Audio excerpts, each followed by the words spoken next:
are a reporter or whether you were in law enforcement or whether you lived in the neighborhood where he wreaked havoc or whether you were a witness who was brave enough to come forward and testify against him, everybody is sighing a collective sigh of relief knowing that a person who was facing multiple life sentences is now in custody, and we look forward to holding him accountable for the crimes that he was already convicted of and the other crimes that he committed, Paul. Can you talk about the partnerships that led to today's arrest?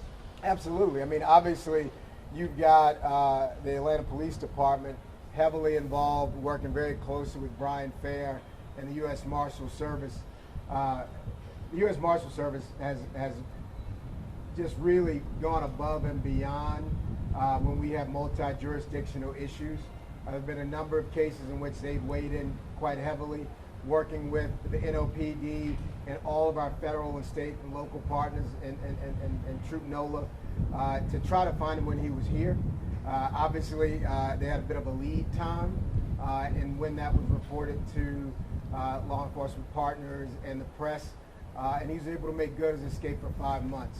But I think you may remember Brian Fair saying a number of times, Derrick Groves has to get lucky every single time, and law enforcement has to get lucky once. And that happened today, thank God.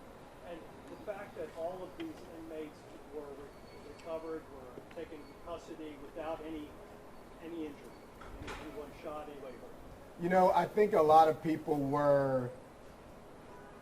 Let me speak for myself. I was deeply concerned that someone that had been convicted of a double homicide and was supposed to be in Angola would not go easily. I was afraid that there would be loss of life, whether it be civilian or law enforcement. And I don't think we thank Derrick Groves for that. I think we thank God for that, that he was taken into custody without injury.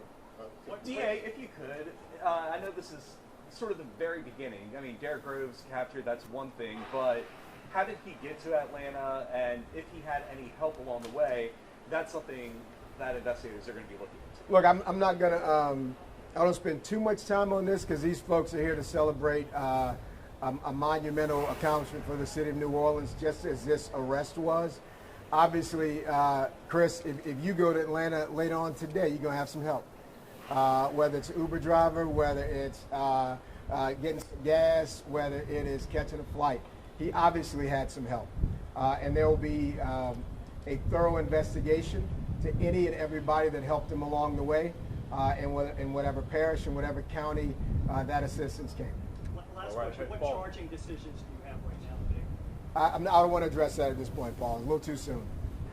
But thank you all for being here.